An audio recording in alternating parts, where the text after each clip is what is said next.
Hello everyone, hope things are well. I've had the opportunity yesterday to interview Keith Downie. I contacted him in advance and it was a good opportunity to speak to a reporter about everything that's been going on with his football club because my word, a lot has happened now. A massive disclaimer straight away, this was yesterday during the Slovakia game. I wouldn't normally need to say that it is somewhat outdated, but because so much has happened today, we have to give you the heads up straight away. So just to recap everything that has happened. So of course, Yankuwa Minta and Elliot Anderson are both out for a combined £68 million. So my estimation that Anderson's price is far below what it actually was, £35 million. And the Nottingham Forest goalkeeper has came to Newcastle United. So on top of that, we have signed John Ruddy today. That's just came out of nowhere. So my impression now being is that John Ruddy is a third choice. We've got the Nottingham Forest goalkeeper as a second choice. It probably means that we aren't going to sign James Trafford now. So these will be the three goalkeepers and Gillespie will be a fourth choice. So it looks like the money that we would have spent in James Trafford will now go elsewhere. Which, to be fair, from what I've seen on social media, there's quite a lot of mixed comments about Trafford. So for you guys watching this video, you'd probably rather that happen, so that money will now go in our predictions on our pitch. And it's a good opportunity for Newcastle to test the waters and see what we can get done. Lewis Hall is now officially announced, so he is, of course, our fourth signing. We've already signed 4 players in this window. So Lewis Hall will come in, had an unbelievable season last year. Very pleased that we reached the requirements to sign him. Top player, and he's going to be one for the future at this football club. Dan Ashworth is also out, so he has went to Manchester United. It's now finalised. They've been able to reach a compromise, so I don't know how much money Manchester United has paid, but they paid some money to get Dan Ashworth in. He's gone now. I'm so happy to see the back end of him, get him out of this football club, and he's going to be elsewhere. So that is all happening within the space of about 12 hours, so there has been a lot to get through. So some parts of this interview are likely to be outdated, but even Keith Downie himself, an hour ago, was posting an exclusive saying that Saudi Arabian clubs are looking at Almiron. One of the clubs is interested in signing them. So even now, there's still active transfer news, and it looks like Newcastle are going to be clearing out this week, and then they're going to start to spend straight away. But it's the 1st of July now, which means that new calendar year for the transfer side of things. Newcastle can now go and buy, theoretically, whatever they want with the money they've got. But of course, Newcastle are going to be smart. They're going to look at options available. And they will start to buy now. This is the moment where they will start to buy. Don't know how long it's going to take, but from this point onwards, you can look at potential incoming signs that are going to be, obviously, key marquee signing. Keith Downie has also posted his own video over the past 48 hours about everything regarding PSR, all the ins and outs in Newcastle United. So make sure to go check it out. I'm going to have the video linked in my pinned comment. If you want any questions to ask him, anything like that, just make sure you go in his video and message him that way, basically. So Keith then can potentially make a follow-up video and clarify any details that you guys may ask him about. But a massive thank you for him for coming on the channel. I'm going to put the interview on now. Afterwards, I'm also going to show you an interview that Keith Downie done with Lee Clark at the fan zone for the England match, where Lee Clark talks about PSR. Lee Clark talks about what he thinks about Gareth Southgate's team. And of course, we are actually in the quarterfinal. We've managed to just about scrape through. My word, that was a good game to watch. And it wasn't a great performance from us, but we've got it done. Jude Bellingham, what a player he is. But yeah, we've got all sorts to get through. So enjoy the video. Subscribe if you're brand new so you don't miss any upcoming content. Let's get into the interview with Keith Downie now. Obviously been a busy period for Newcastle United as well, and I feel like the best way to kind of warm you up today, just talking about everything that's happened so far. Obviously PSR has been a big factor. We've lost Yankuwa Minta and Elliot Anderson. Just to start off by just recapping what's been happening. Yeah, look, it's been a crazy couple of days, a crazy week really for the hierarchy of the club, because they knew they needed to try and find, I think, between 55 and 60 million pounds in sales. And they've known this for a while, kind of kicked the can down the road, and they're at a stage now where, you know, and up until tonight, they need to try and raise those sales. So the last week's been crazy because they've been essentially trying, not offering their players, but knowing that they need to sell at least one. Like, I think for Eddie Howe, the ideal situation was Minty went, and that would have been it. But I don't think that was enough, and that's why Elliot Anderson had to go as well. The last resort for the club was to get a points deduction, because they want to attack the season. The owners don't want to be seen to have a points deduction like we saw for Everton and Nottingham Forest last season. So I think the instruction to the people on the ground here has been, look, sell who you have to sell, but do it in as kind of a positive way as you can. So it's difficult saying that, but when you look at the money they've received for Elliot Anderson and Yakuba Minteh, it's good business on the face of things. Although the club didn't want to lose Anderson, top prospect, Eddie loves him as a player. It's the lesser of two evils. It was either lose Elliot Anderson or lose Isak or Gordon. And you can imagine, you know yourself, what the reaction would have been if either of those two had been sold. So, look, they've actually done well and they end up getting money for those two players. But it's ridiculous that they're having to do this, of course the rules will change, but it's also a bit ridiculous that it's gone to this stage. It's felt like more has happened today or in the last 48 hours than normal in a normal transfer deadline day for me and my job. It's a weird scenario. It's a weird scenario. They've lost two players who probably could be the future of the football club in 5-6 years' time, and they've done it because they've had to. Was there ever any fear of losing a player like an Anthony Gordon or Alexander Isak? Yeah. Well, look, the instruction from the club was do what you need to do so we don't have a points deduction. So that's why Anthony Gordon was mentioned with Liverpool.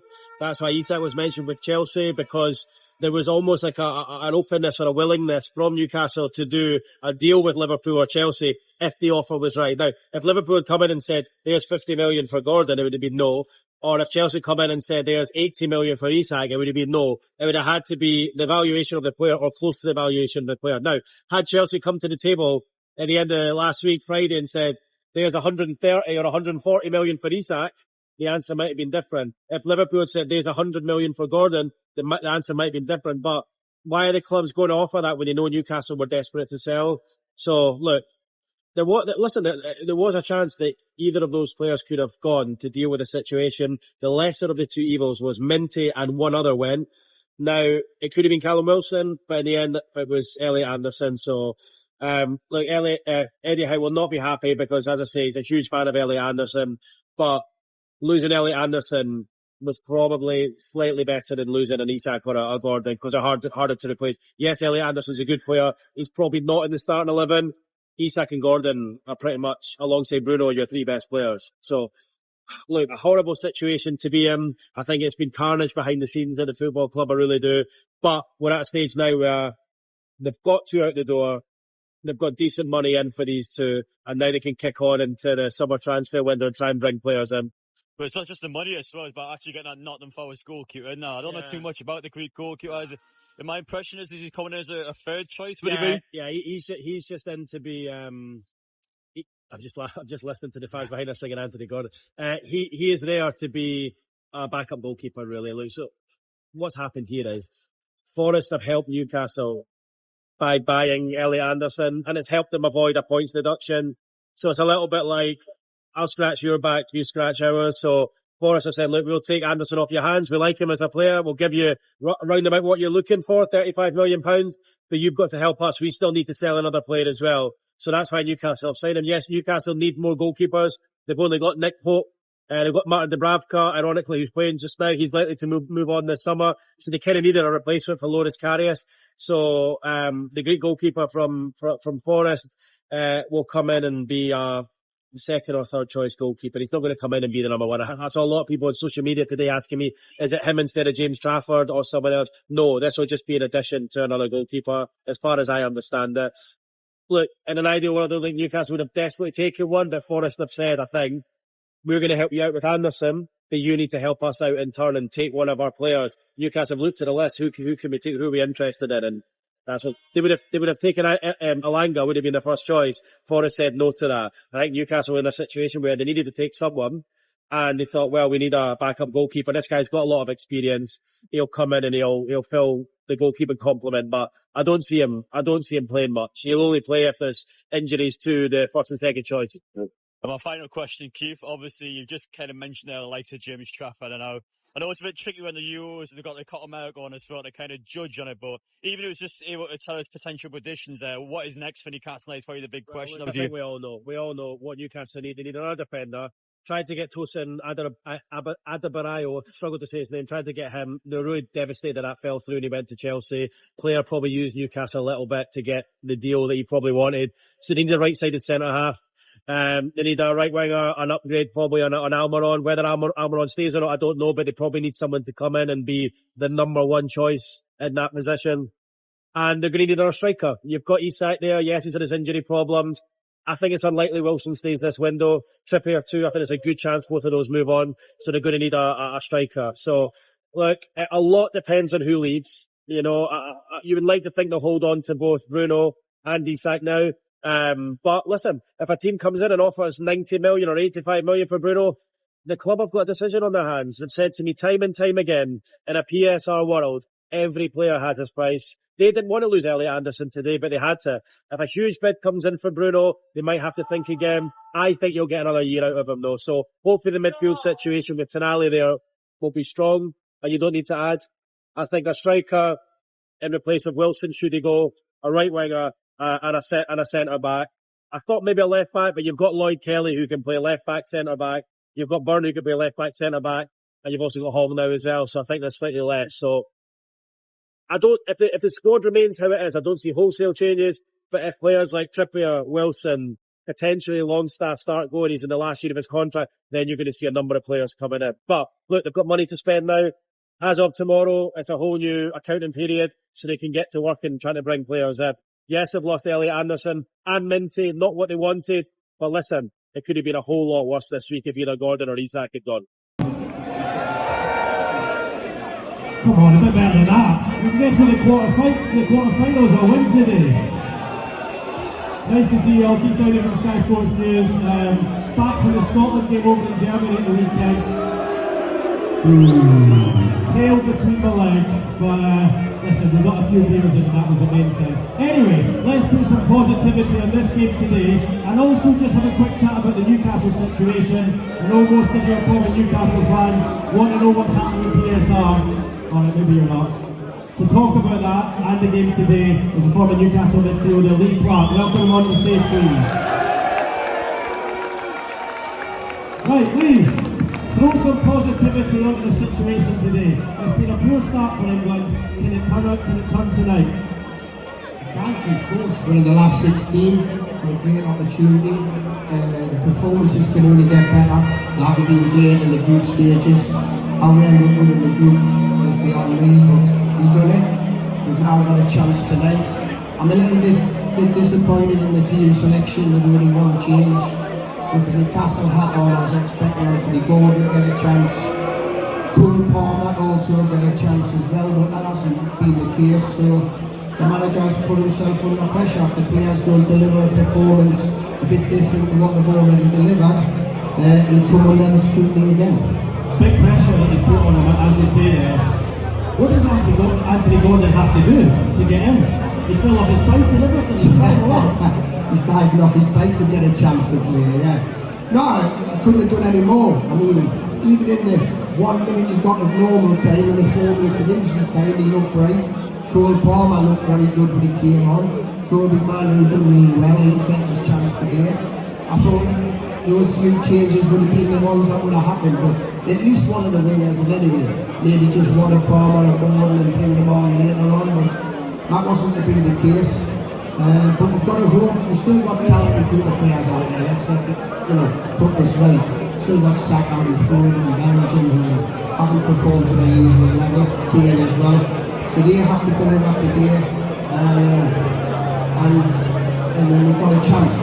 If the one other good thing, which is obviously a little bit of a negative from a Newcastle United persuasion, that Martin Dubravka hasn't really got a brilliant record from penalties, so if I could go to the dreaded penalties, we might have a chance on that as well. When you look at the draw, Lee, or you're looking at England's side of the draw, when you look at England's side of the draw, if you get past this day, which you should, Switzerland in the next one, what a chance you've got to go all the way here. You'll never have a better chance. It's absolutely brilliant, the side of the draw, we're on this half of the draw.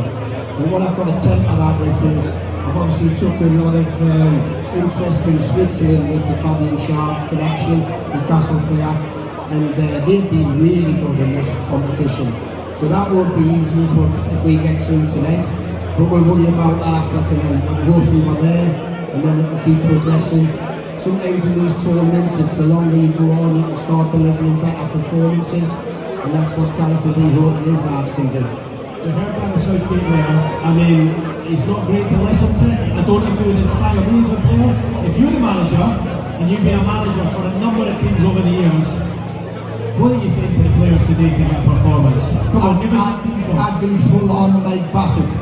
I'd be right into them, getting them fired up, the Three Lions, for all these fan zones around the country, people who are desperate to see the players do well, people who want to see that first trophy since '66.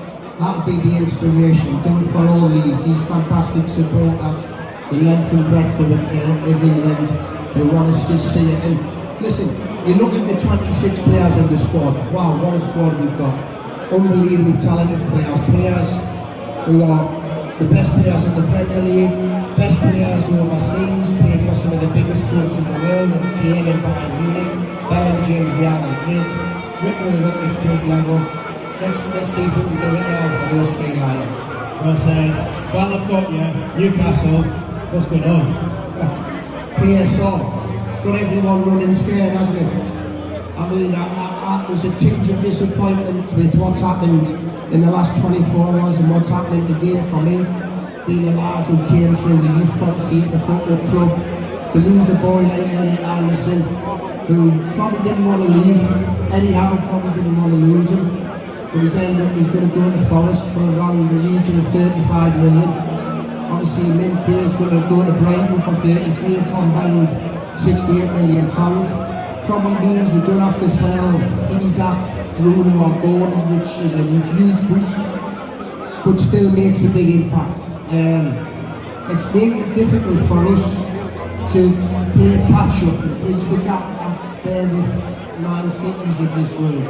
It's not giving us a fair opportunity. We've got an ownership group that are very, very wealthy. We've got an ownership group that want to spend money, but we're not being allowed to. So, yeah, it's a very confusing situation at the moment. Well, Lee, listen, really good to hear from you today. Win this one today, get through, and what a place this is going to be next Saturday in the sun against Switzerland in the quarter-final. Let's hear some positivity. Really good to hear from you. Showing your appreciation. Newcastle legend, Lee Clark.